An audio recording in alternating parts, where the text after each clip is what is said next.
The Sun Devils will play their spring game this Saturday, and we're going to be previewing what to look for on offense on this edition of the Locked On Sun Devils podcast. Are Locked On Sun Devils, your daily podcast on the Arizona State Sun Devils, part of the Locked On Podcast Network, your team every day.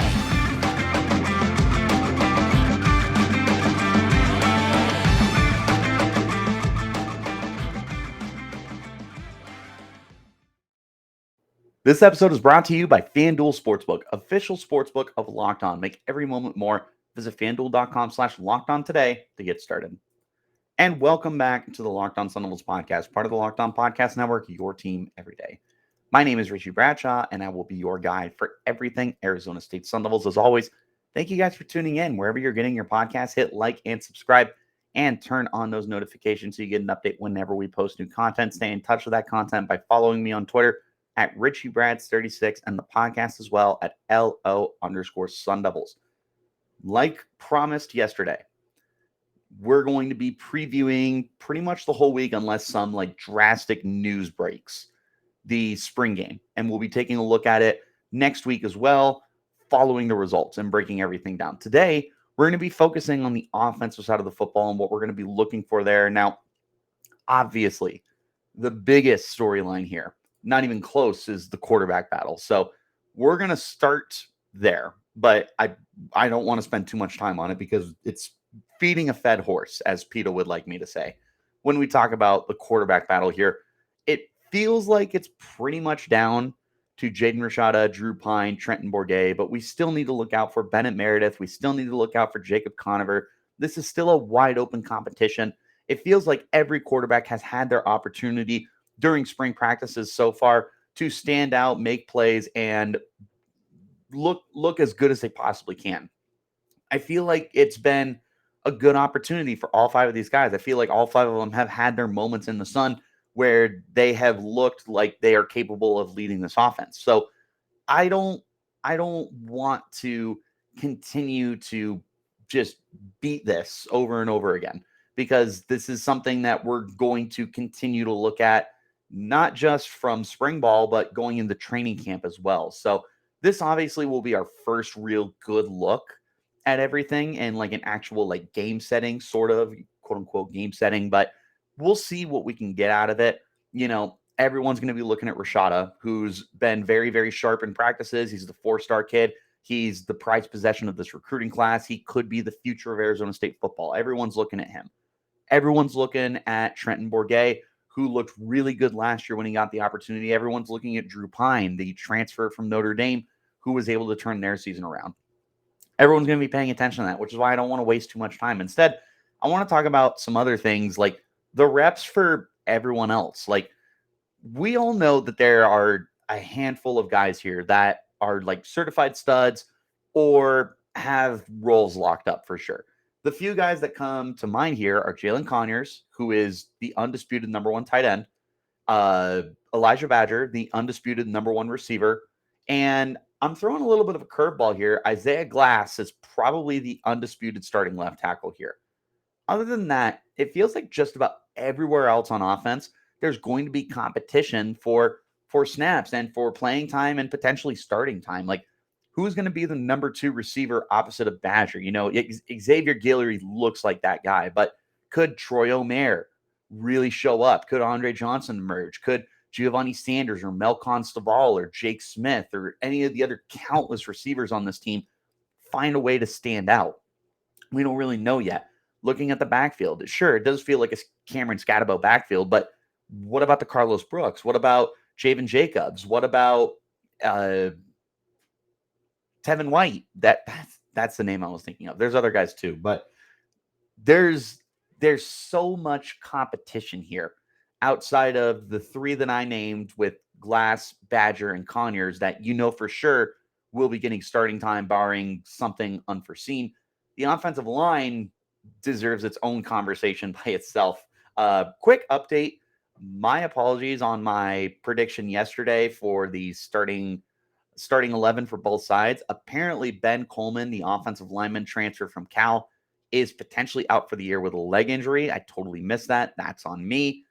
If that's the case, yeah, I would have to sit down and redo that whole thing. But you don't have him or Aaron Frost. That really sucks. Outside of Isaiah Glass, there is going to be a lot of shuffling on this unit. I mean, you've got some quality players here.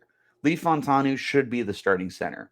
Joey Ramos, I don't know where you play him, but he should be starting on this offensive line somewhere. I feel like Bram Walden should get an opportunity. I feel like Ben Bray should have an opportunity. There's so much competition here on this offensive line. And it's going to be really intriguing to see what these starting units look like, what the reps that are given out to them are, the shuffling, who's playing where. Like, there's going to be a lot to pay attention for when looking at the offensive line, particularly, let alone the rest of the offense. Like, when I'm out there on Saturday watching this game, I'm going to be paying attention to the quarterbacks for sure. But the offensive line is going to have a lot of my attention because, as I mentioned yesterday, this is not a unit that has looked particularly great during spring practice. They look a little bit concerning, like call a spade a spade. This offensive line has me worried. We'll hopefully be able to get things figured out because there is so much transition going on that maybe it's just a matter of getting everyone settled in, But I'll be paying attention to that. And then seeing the reps and how they're distributed. I'm not worried about Badger. I'm not worried about Conyers. I'm probably not worried about Glass. I feel like those guys are the closest thing to sure thing lockdown starters as there is on this offense. Everyone else, I'm curious. Like I said, Scatabo does feel like the number one back, but what about DeCarlos Brooks? What's his role going to look like? What about the rest of the guys on the team? What's their role look like? The wide receivers outside of Badger and like Guillory has looked exceptionally well, but you have so much receiver talent and depth here. How are you going to incorporate these guys? Is it going to be consistent shuffling to get these guys through? Obviously, there's a lot of time between now and the actual season, but this is where we get our first opportunity to take a look at that kind of stuff. So those are the things that really stand out to me in terms of what I'm going to be paying the most attention to when Saturday rolls around for the first spring game. Want to talk to you guys now about FanDuel because if it's grand slams, no hitters, or double plays, it's all back, and there's no better place to get in on the Major League Baseball action than FanDuel, America's #1 sportsbook. That's because right now, new customers can step up to the plate with a no-sweat first bet up to $1,000. Just go to FanDuel.com/lockedon, sign up, and place your first bet to get up to $1,000 back in bonus bets if your bet doesn't win. So don't miss your chance at a no-sweat first bet up to $1,000 when you join FanDuel today. Just go to FanDuel.com/lockedon to sign up. FanDuel, official partner of Major League Baseball. Back into our conversation. I've got a handful of guys to keep an eye on. And I did omit both quarterbacks and offensive line from this list of players to keep an eye on because I don't know that I can single out a single offensive lineman. Like if you told me to pick one offensive lineman to watch, I probably am throwing you a curveball and telling you I'm watching Bram Walden, a former 4-star kid and a Valley kid who's transferring with the opportunity to be a starter. He's probably the guy I'm watching. Like if you want an offensive lineman, it's probably Bram Walden for me. But I don't want to talk too much about the quarterbacks either. That's a whole thing. You should be watching all of these guys. You shouldn't specifically just be watching Jaden Rashada. Shouldn't just be specifically watching anyone. You should be taking a look, wide open spectrum, and see what's there.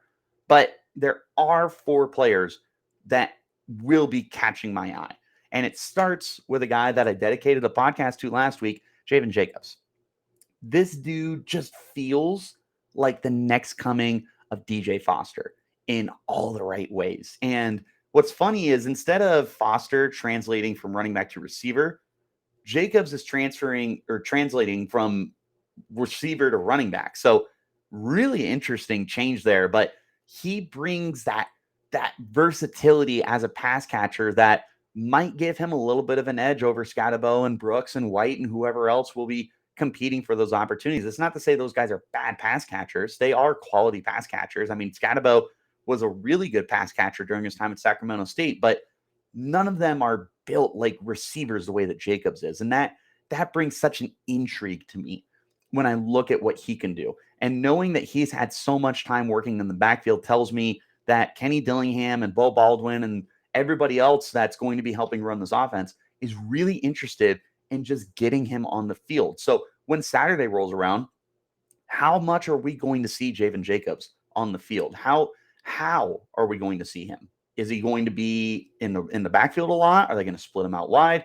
This is probably the main return man. I don't know. Like, this is one of like both sides of the ball included.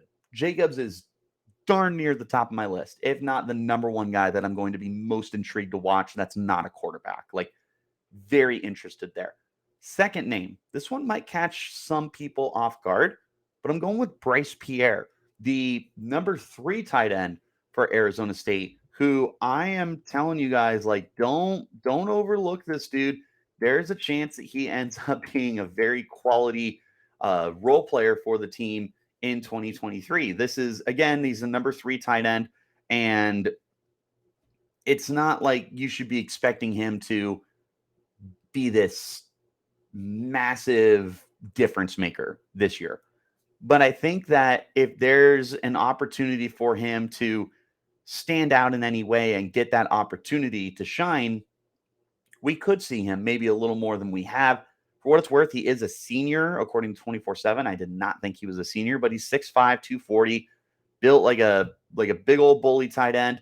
And he has been bullying guys in practice this week, or not this week, but throughout all of spring practice. Like, he's bigger and stronger and faster and everybody else that he's been going up against defensively. And he looks like Jalin Conyers Jr. Like, he looks like the Walmart brand of Jalin Conyers, I suppose. Like, he's that great value.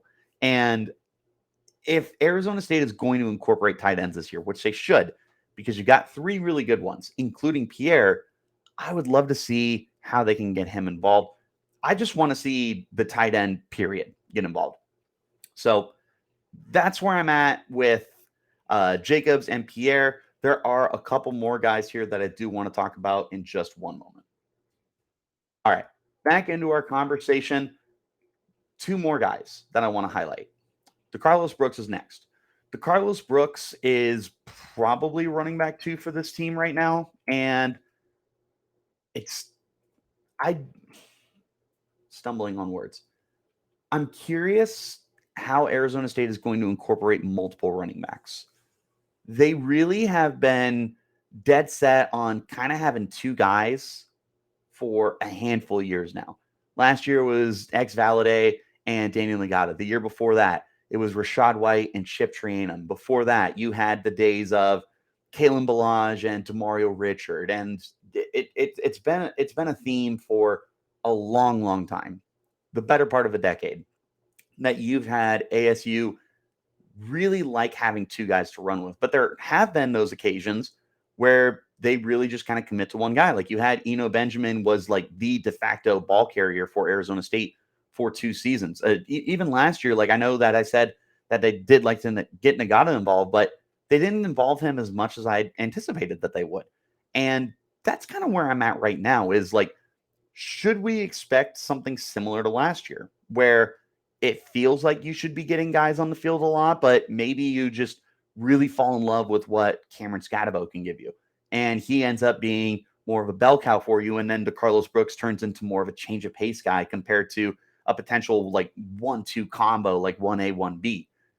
It'll be interesting to see if Brooks can do anything to sway the opinions of the coaching staff to get him more opportunities and for him to be on the field more often and not be in that reserve role, but rather as like I said, like a 1A, 1B kind of punch, because I do like Scatabo. I do think Scatabo is very talented. I am interested to see what the curve is going to be going from Sacramento State competition to Arizona State competition. I'm curious how the game will either speed up or slow down for him. DeCarlos Brooks, meanwhile, was playing at Cal, so he does have experience not only Power 5, but against Pac-12 play as well. He might be more handled and more prepared for day one opportunities to be closer to the starting running back than Scatabo is. And that'll be interesting to see throughout the entirety of the offseason heading up to the season and probably into the season as well. But I'll be looking to see how they get Brooks on the field, how they get him involved. He didn't catch the ball a lot. And when he did catch the ball, it wasn't anything overly impressive. I think last year he had like less than 3 yards per reception for what it's worth. So how is he going to stand out is probably my biggest question. Last guy, I did go with a big name here because I didn't want to just name a bunch of guys that potentially don't get on the field enough. It's Xavier Guillory. Guillory has just lit up spring practice for Arizona State. He has been like arguably the biggest name on offense to watch every single time practice rolls around. He's the deep threat. He makes moves. He's a good route runner. He's fast. He's crafty. He catches everything. He's got stickum all over him. Like, this is a good receiver. He's gotten that comparison as like the closest thing we've seen at Arizona State to Brandon Ayuk since Brandon Ayuk. Like, this is a guy that's got so much hype generated around him right now. And I'm part of the group that is hyping up Guillory. Naturally, I'm going to be watching Guillory. Like, he's going to be one of the guys that I'm most focused and most intrigued on. Like, we know what we got with Elijah Badger. We already know that that's a number one receiver. Does Arizona State have 2 number one receivers, though? That's what we're wondering. Because with everything we've seen so far from Xavier Guillory, it feels like you just might have yourself, in a worst-case scenario, an elite number 2 option. Is he going to take those practice reps and turn them into progress during Saturday's spring game? We'll find out. But I am very much excited to see what Guillory can do. I'm also curious to see what his role is. Is he going to be the number 2 receiver for Arizona State? Or is he going to be coming off the bench? Like, is Andre Johnson and Giovanni Sanders going to have first rights because they've been with the program longer? Again, this is also a guy who's going to be taking a step up in competition. He's going from Idaho State football to Arizona State football. Like, this is going to be a bit of a transition for him, the same way I was talking about with Scatabo. So how quickly is he going to be able to ignite everything, turn everything on, and become just this dynamite, massive weapon for the team? He'll be one of the guys that I'm watching for the most. Those are the 4 guys I'm watching. Obviously, I'm watching the quarterbacks too. I was thinking about doing bold predictions, but I think I'm going to save them for Friday's episode. Tomorrow, we'll be covering the defensive side of the football. Same thing, what I'm going to be looking for, and players that I'm going to be keeping a close eye on. We'll be doing that tomorrow. Bold predictions on Friday, covering the game Saturday, and then going over everything next week. So wherever you're getting your podcasts, in order to stay in touch with all this content and more that's going on with Arizona State, hit like and subscribe and turn on notifications so you get an update whenever we post new content. Stay in touch with that content. Make sure you're following me on Twitter. You can find me at Richie Brads36 and the podcast as well at LO_Sun Devils. That's all I got for you guys today. So until next time, you keep it locked right here on Locked On Sun Devils.